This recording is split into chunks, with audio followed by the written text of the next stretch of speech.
আসসালামু আলাইকুম, আমন্ত্রণ মাই টিভি সংবাদে আপনাদের সাথে আছি আমি ফারহানা ইয়াসমিন। শুরুতেই জানিয়ে দিচ্ছি সংবাদ শিরোনাম।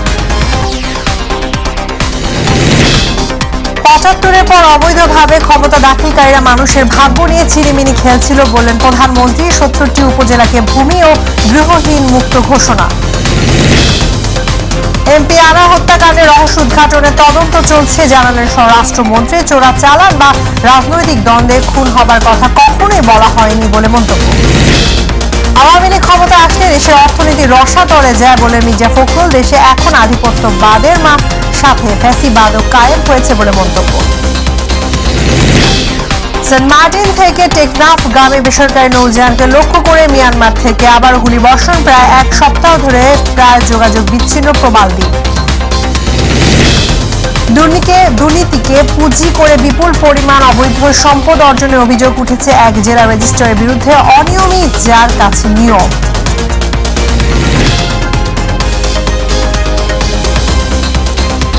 দর্শক শুনছিলেন শিরোনাম, এবার বিস্তারিত সংবাদ।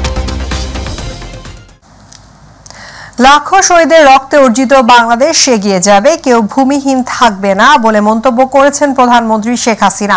তিনি বলেন, ৭৫-এর পর অবৈধভাবে ক্ষমতা দখলকারীরা মানুষের ভাগ্য নিয়ে ছিনিমিনি খেলতে ব্যস্ত ছিল।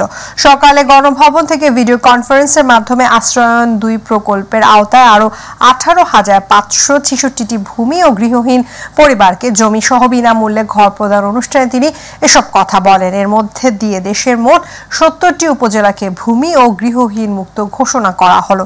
কক্সবাজার থেকে রাকিব হাসানের রিপোর্ট। সবার জন্য আবাসন নিশ্চিত করতে প্রধানমন্ত্রী শেখ হাসিনার ড্রিম প্রজেক্ট আশ্রয়ন প্রকল্প 2 এর আওতায় জমিসহ বিনামূল্যে ঘর পেয়েছেন দেশের আরও ১৮,৫৬৬টি ভূমিহীন ও গৃহহীন পরিবার। এরই মধ্য দিয়ে ভূমি ও গৃহহীন মুক্ত হল দেশের আরও ২৬টি জেলার সব উপজেলা সহ মোট ৭০টি উপজেলা। সকালে গণভবন থেকে ভিডিও কনফারেন্সের মাধ্যমে পঞ্চম পর্যায়ের দ্বিতীয় ধাপে দেয়া এসব ঘর বিতরণ কার্যক্রমের উদ্বোধনী অনুষ্ঠানে যোগ দেন প্রধানমন্ত্রী শেখ হাসিনা।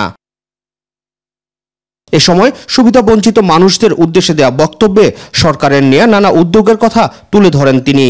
প্রত্যেকটা গ্রামকে আমরা নাগরিক সুবিধা নিয়ে আসবো, প্রত্যেকটা গ্রামের মানুষ নাগরিক সুবিধা পাবে।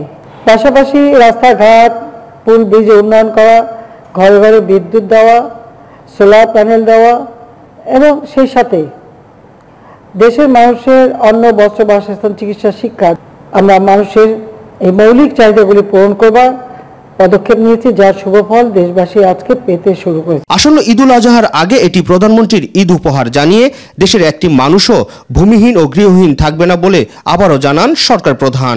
সর্বমোট এখানে আমরা ৭০টি উপজেলা আজকে আমরা এখানে সকলের জন্য বিনামূল্যে 2 কাঠা জমি এবং একটি ঘর, তার সাথে সাথে ল্যাট্রিন, বিদ্যুতের ব্যবস্থা, পানির ব্যবস্থা, সব ধরনের সুযোগ সুবিধা সহ আমরা হস্তান্তর করব। প্রধানমন্ত্রীর পক্ষে মাঠ প্রশাসনের কর্মকর্তারা উপকারভোগীদের হাতে জমির দলিল ও ঘরের চাবি হস্তান্তর করেন। পরে ভিডিও কনফারেন্সে লালমনিরহাটের কালীগঞ্জ, ভোলার চরফ্যাশন ও কক্সবাজারের ঈদগাহ এলাকায় উপকারভোগীদের সঙ্গে মতবিনিময় করেন প্রধানমন্ত্রী শেখ হাসিনা। আশ্রয়ন প্রকল্প 2 এর আওতায় পঞ্চম ধাপের দ্বিতীয় পর্যায়ে দেশের প্রায় 19,000 পরিবারকে নতুন করে দেয়া হলো ভূমিসহ জমির মালিকানা। এর মধ্য দিয়ে কক্সবাজার সহ দেশের 58টি জেলাকে সম্পূর্ণ গৃহহীন ও ভূমিহীন মুক্ত ঘোষণা করল শেখ হাসিনা সরকার। প্রধানমন্ত্রীর উপহার স্বরূপ এই ঘর সুবিধা বঞ্চিতদের হাতে তুলে দেন প্রশাসনের কর্মকর্তারা। ঈদগাহ আশ্রয়ন প্রকল্প থেকে রাকিব হাসান, মাই টিভি, কক্সবাজার। সেনাবাহিনীর প্রধান হিসেবে নিয়োগ পেয়েছেন লেফটেন্যান্ট জেনারেল ওয়াকারুজ্জামান। আগামী 23 জুন থেকে 3 বছরের জন্য সেনাপ্রধান হিসেবে দায়িত্ব পালন করবেন তিনি। আজ আন্তঃবাহিনী জনসংযোগ পরিদপ্তর ISPR থেকে এই সংবাদ বিজ্ঞপ্তিতে এ তথ্য জানানো হয়েছে। এতে বলা হয়, আগামী 23 জুন অপরাহ্ন থেকে lieutenant general Waker-Uz-Zaman chief of general staff CGSK general পদবিতে পদোন্নতি প্রদান পূর্বক ওই তারিখ থেকে 3 বছরের জন্য সেনাবাহিনীর প্রধান পদে নিয়োগ দেওয়া হয়েছে। বর্তমান সেনাপ্রধান জেনারেল SM শফিউদ্দিন আহমেদে স্থলাভিষিক্ত হবেন ওয়াকারুজ্জামান। চোরাচালান বা রাজনৈতিক দ্বন্দ্বের কারণে MP আনার খুন হয়েছেন এমন কথা কখনোই বলা হয়নি বলে জানিয়েছেন স্বরাষ্ট্রমন্ত্রী আসাদুজ্জামান খান কামাল। তিনি বলেন, ঝিনাইদহ এলাকাটি সন্ত্রাস কবলিত এলাকা। ঠিক কি কারণে MP আনার খুন হয়েছেন সে রহস্য উদ্ঘাটনের তদন্ত চলছে। হাইওয়ে পুলিশের প্রতিষ্ঠা বার্ষিকী অনুষ্ঠানের প্রধান অতিথির বক্তব্যে তিনি এসব কথা বলেন। বিস্তারিত জানাচ্ছেন স্কেলিটন। হাইওয়ে পুলিশের 19তম প্রতিষ্ঠা বার্ষিকী অনুষ্ঠান উপলক্ষে রাজারবাগ পুলিশ লাইন্স অডিটোরিয়ামে এই আয়োজন করা হয়। মহাসড়কের নিরাপত্তার জন্যই হাইওয়ে পুলিশের সৃষ্টি। বাহিনীটির বিভিন্ন কার্যক্রম নিয়ে কথা বলেন অনুষ্ঠানের বিশেষ অতিথিরা। হাইওয়ে পুলিশ হওয়ার পরে এটা আমাদের মালিক শ্রমিকদের প্ল্যাটফর্ম আমরা পেয়েছি যে আমাদের তারা নিরাপদে গাড়ি চালিতে পারছে। গুলশানে পুলিশ নিহতের ঘটনা প্রসঙ্গে সাংবাদিকদের প্রশ্নের জবাবে আইজিপি চৌধুরী আব্দুল্লাল মামুন বলেন, কনস্টেবল কাউসার মানসিকভাবে অসুস্থ ছিল, তবে ডাক্তারই ফিট সার্টিফিকেট দিয়েছিল। ডিউটির জন্য উপযোগী বলে ঘোষণা দেওয়ায় কাউসারকে ডিউটিতে রাখা হয়েছিল। একজন ডাক্তার তাকে বলেছে যে সে ফুললি ফিট ফর জব, তখন আমরা তাকে কাজে নিয়োজিত করেছি। এরপরও আমার মনে হয় যে আমরা আরো তাদেরকে নিয়োজিত করার বিষয়ে আরো বেশি বোধহয় সতর্ক থাকবো। ঝিনাইদহে MP আনার প্রসঙ্গে স্বরাষ্ট্রমন্ত্রী আসাদুজ্জামান খান কামাল বলেন, MPর এলাকাটি সন্ত্রাস প্রবণ এলাকা, তাই মোটিভ উদ্ঘাটনে তদন্ত চলছে। আমাদের পক্ষ থেকে কোনোদিন বলা হয়নি যে চোরাচালানি কোনো রাজনীতি। আমরা সবসময় বলে আসছি ওই এলাকাটা একটা সন্ত্রাস কবল এলাকা। ওখানে কি হয়েছে সত্যিকারের ঘটনা সেটা আমাদের জানতে হবে। আমরা এখন তদন্ত করছি, তদন্তর পরে আপনাদেরকে জানাবো। স্কেলিটন, মাই টিভি, ঢাকা।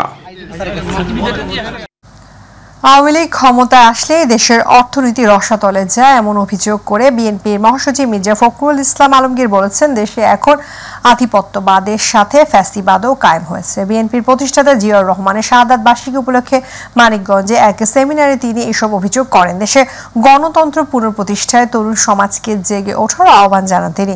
মির্জা ফখরুল বলেন, জনগণের দ্বারা প্রত্যাখ্যাত আওয়ামী লীগ এখন আর কোনো রাজনৈতিক প্রতিষ্ঠান নয়, তাই দুর্নীতিবাজদের সাথে আঘাত করে তাদের টিকে থাকতে হচ্ছে। এখন বাংলাদেশের অর্থনীতি পুরো রসাতলে যাচ্ছে। এখন আর আওয়ামী লীগ কোনো রাজনৈতিক প্রতিষ্ঠান নয়, তারা দেউলিয়া হয়ে গেছে। তাই সম্পূর্ণভাবে এই সমস্ত দুর্নীতিবাজ আমলাদের উপরে দুর্নীতিবাজ রাজকর্মচারীদের সঙ্গে আঘাত করে তাকে ক্ষমতায় টিকে থাকতে হচ্ছে। আমাদেরকে সবাইকে জেগে উঠতে হবে এবং পরাজিত করতে হবে এই ভয়ঙ্কর দানবকে, যারা আমাদের সবকিছু তছনছ করে দিচ্ছে। বন্ধুগণ, সেন্ট মার্টিন থেকে টেকনাফ গামী দুটি ট্রলার ও কয়েকটি স্পিড বোট লক্ষ্য করে মিয়ানমার থেকে আবারও গুলি বর্ষণ করা হয়েছে।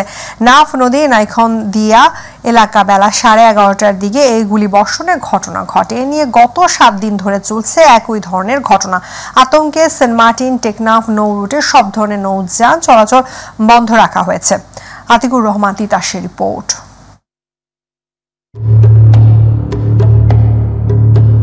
প্রবালদ্বীপ সেন্ট মার্টিনে বসবাস করেন 10,000-এর বেশি বাসিন্দা। বিচ্ছিন্ন দ্বীপ হওয়ায় বাসিন্দাদের খাদ্য ও নিত্যপণ্য আসে টেকনাফ থেকে, আর নৌযানই যাতায়াতের একমাত্র মাধ্যম। টেকনাফ সেন্ট মার্টিন নৌরুটে প্রতিদিন ট্রলারে করে দ্বীপের বাসিন্দারা যাওয়া আসা করে। একই সঙ্গে খাদ্যপণ্য পরিবহনেও ব্যবহৃত হয় ট্রলার।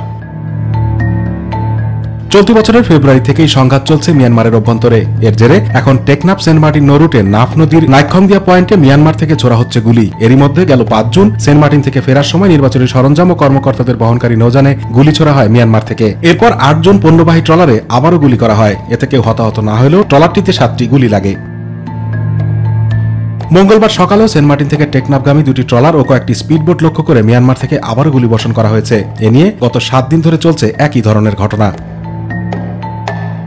স্থানীয়রা জানান বেলা 11টার দিকে সেন্ট মার্টিন থেকে টেকনাফগামী দুটি ট্রলার ও কয়েকটি স্পিডবোটকে লক্ষ্য করে মিয়ানমার থেকে আবার গুলি চালানো হয়। এতে ওই নৌযানগুলো টেকনাফ না গিয়ে আবার সেন্ট মার্টিনে ফিরে আসে। গত 7 দিন ধরে মিয়ানমার থেকে এভাবে গুলি ছোড়া হচ্ছে। এতে আতঙ্কে টেকনাফ সেন্ট মার্টিনের যাত্রী ও পণ্যবাহী সব ধরনের নৌ চলাচল বন্ধ রাখা হয়েছে। এই অবস্থায় প্রবাল দ্বীপ সেন্ট মার্টিনের বাসিন্দারা চরম সংকটে রয়েছেন। বিগত অনেকদিন যাবত আমাদের যাতায়াত বন্ধ, আসা যাওয়া বন্ধ, এমার্জেন্সি রোগীরা চিকিৎসা পাচ্ছে না। যার বইয়ে কোনো ট্রলার এপার থেকে এপার যাচ্ছে না, সেপার থেকে এপার আসতে পারছে না। এই অবস্থায় থাকলে মানুষ না খায় আমার অবস্থা। আমরা চাই সরকারের দ্রুত গতিতে যে সমস্যাটা, এই সমস্যার সমাধান করা।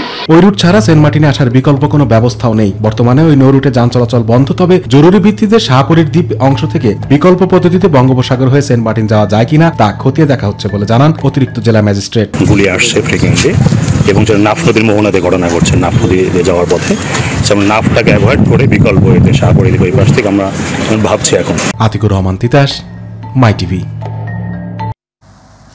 সরকার রাজস্ব ফাঁকি ও ঘুষ গ্রহণের মাধ্যমে বিপুল পরিমাণে অবৈধ সম্পদ অর্জন করার অভিযোগ উঠেছে এক জেলা রেজিস্ট্রারের বিরুদ্ধে। 20 বছরের চাকুরি জীবনে জমি শ্রেণী পরিবর্তন, অতিরিক্ত ফিস আদায়, জাল দলিল তৈরি ও পে অর্ডারের টাকা হাতিয়ে দেশের বিভিন্ন জেলায় কিনেছেন জমি, ফ্ল্যাট, রাইস মিল ও বাড়িও রয়েছে। 2টি গাড়ি সহ ব্যাংকে কয়েক কোটি টাকার সঞ্চয়পত্র। বলছি শেরপুর জেলা রেজিস্ট্রার নূরে নেওয়াজের কথা। মুজিবুর রহমানের বিশেষ রিপোর্ট।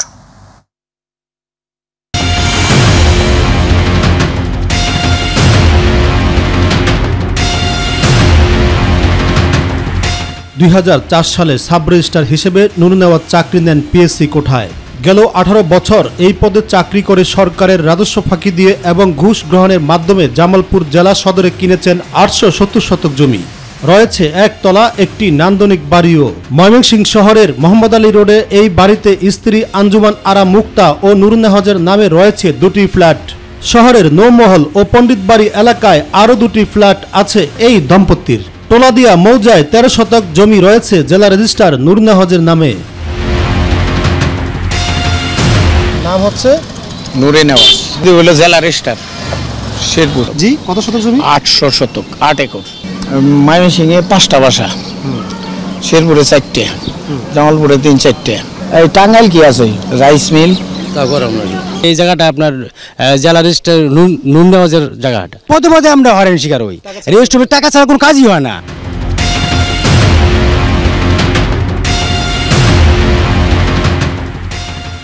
মাই টিভির দীর্ঘ অনুসন্ধানে বেরিয়ে আসে জেলা রেজিস্ট্রার নূর নেওয়াজের থলের বিড়াল।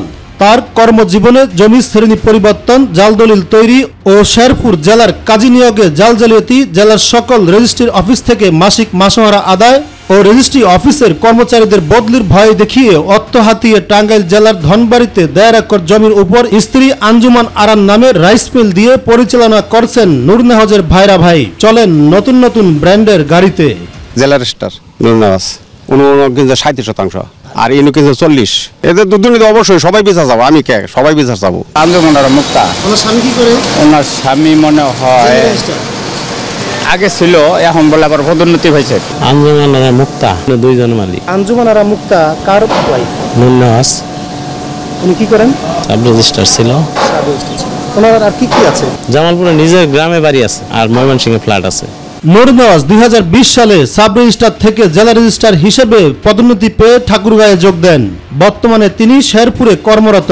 গেল 20 বছর কর্মজীবনে বিপুল পরিমাণের অবৈধ সম্পদ অর্জনের রেকর্ড গড়েছেন তিনি। অবিশ্বাস্য হলেও সত্যি, এজন্য আলাদিনের চেরাগের গল্পটাকে হার মানায়। গেল বছর সাবেক এক আইজিআর স্বাক্ষর জাল জালিয়াতির মাধ্যমে এক কাজী ভুয়া নিয়োগ প্রমাণ হওয়ার পরেও বহাল তবিয়তে আছেন তিনি। এই বিষয়ে জেলা রেজিস্ট্রার নূর নেওয়াজের বক্তব্য জানতে তার বাসায় একাধিকবার গেলেও তার কোনো মতামত পাওয়া যায়নি। ঢাকা বিশ্ববিদ্যালয়ের অপরাধ বিশেষজ্ঞ মোহাম্মদ রেজাউল করিম সোহাগ বলেন, সাব রেজিস্ট্রার অফিস হচ্ছে সরকারের রাজস্ব আহরণের বিনিময় ও নাগরিকদের সেবা পাওয়ার স্থান। কিন্তু দুঃখজনকভাবে দেশের এই অফিসগুলো পরিণত হয়েছে ঘুষের আখড়ায়।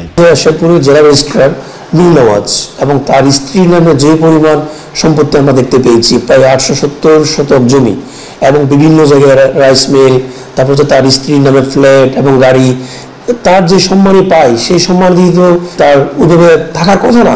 সেটা অবভিয়াসলি সে রাষ্ট্রীয় ক্ষমতা অপব্যবহার করে, সে সম্পূর্ণ এই টাকাটা ইনকাম করছে। জিরো পলিসি ফলো করে তাদেরকে বিচার আওতায় আনতে হবে, তাদের সমস্ত সম্পত্তি বাজেয়াপ্ত করতে হবে। দুর্নীতি দমন কমিশনের সিনিয়র আইনজীবী খুরশিদ আলম জানান, জ্ঞাত আয় বহির্ভূত সম্পদ অর্জনকারী যত বড়ই ক্ষমতাধর হোক না কেন কমিশনের ধারা অনুযায়ী ব্যবস্থা গ্রহণ করা হবে। দেখুন, এটা যদি কমিশনের নজরে আসে, কমিশন যদি এটা যাচাই বাছাই করে দেখে যে জ্ঞাত আয় বহির্ভূত সম্পদ আছে, যে যত বড়ই হোক, যত ক্ষমতাশালী হোক, এতে কিছু যায় আসে না। কমিশন তার নিজস্ব আইনি পদ্ধতিতে ব্যবস্থা নেবে। টিআইবির নির্বাহী পরিচালক ডক্টর ইফতেখারুজ্জামান বলেছেন, সাব রেজিস্ট্রার অফিসগুলো দুর্নীতির প্রাতিষ্ঠানিক রূপ পেয়েছে। এই অবস্থা থেকে পরিত্রাণ না পেলে মানুষের দুর্ভোগ কমবে না। বৈধ আয়ের মাধ্যমে এই ধরনের বিশাল সম্পদের মালিকানা অর্জন করা কোনো অবস্থায় সম্ভব নয়। এখানে অনিয়ম সংঘটিত হয়েছে, বৈধ আয়ের সাথে অসামঞ্জস্যপূর্ণ সম্পদ অর্জন করা হয়েছে। তার নামে পরিবার, তার স্ত্রীর নামে যদি একটি সম্পদের তথ্য পাওয়া যাচ্ছে, তাতে এই বিষয়টা অত্যন্ত পরিষ্কার যে এখানে ব্যাপক ধরনের ঘুষ লেনদেনের মাধ্যমে অবৈধ সম্পদের মালিক হয়েছে। দৃষ্টান্ত স্থাপিত হয় যে এই ধরনের অনিয়ম করলে যেই হোক না কেন তাকে জবাবদিহিতার বিচারের সম্মুখীন হতে হবে। মজিবুর রহমান, মাই টিভি, ঢাকা। সংবাদের শেষ প্রান্তে আমরা যাবার আগে সংবাদ শিরোনামগুলো জানিয়ে দিচ্ছি আরো একবার। ৭৫-এর পর অবৈধভাবে ক্ষমতা দাখিলকারীরা মানুষের ভাগ্য নিয়ে ছিনিমিনি খেলেছিল বললেন প্রধানমন্ত্রী। ৭০টি উপজেলাকে ভূমি ও গৃহহীন মুক্ত ঘোষণা। এমপি আরা হত্যাকাণ্ডের রহস্য উদ্ঘাটনের তদন্ত চলছে জানালেন স্বরাষ্ট্রমন্ত্রী। চোরা চালান বা রাজনৈতিক দ্বন্দ্বে খুন হবার কথা কখনোই বলা হয়নি বলে মন্তব্য। আওয়ামী লীগ ক্ষমতা আসলে দেশের অর্থনীতি রসাতলে যায় বলে মির্জা ফখরুল। দেশে এখন আধিপত্যবাদের সাথে ফ্যাসিবাদও কায়েম হয়েছে বলে মন্তব্য। সেন্ট মার্টিন থেকে টেকনাফগামী বেসরকারি নৌযানকে লক্ষ্য করে মিয়ানমার থেকে আবারও গুলিবর্ষণ। প্রায় এক সপ্তাহ ধরে প্রায় যোগাযোগ বিচ্ছিন্ন প্রবাল দ্বীপ। দুর্নীতিকে পুঁজি করে বিপুল পরিমাণ অবৈধ সম্পদ অর্জনের অভিযোগ উঠেছে এক জেলা রেজিস্ট্রারের বিরুদ্ধে। অনিয়মিত যার কাছে নিয়ম।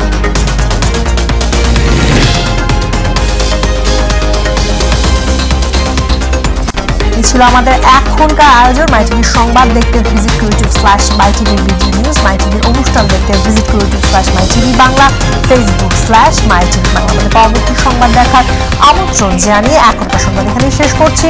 আল্লাহ হাফেজ।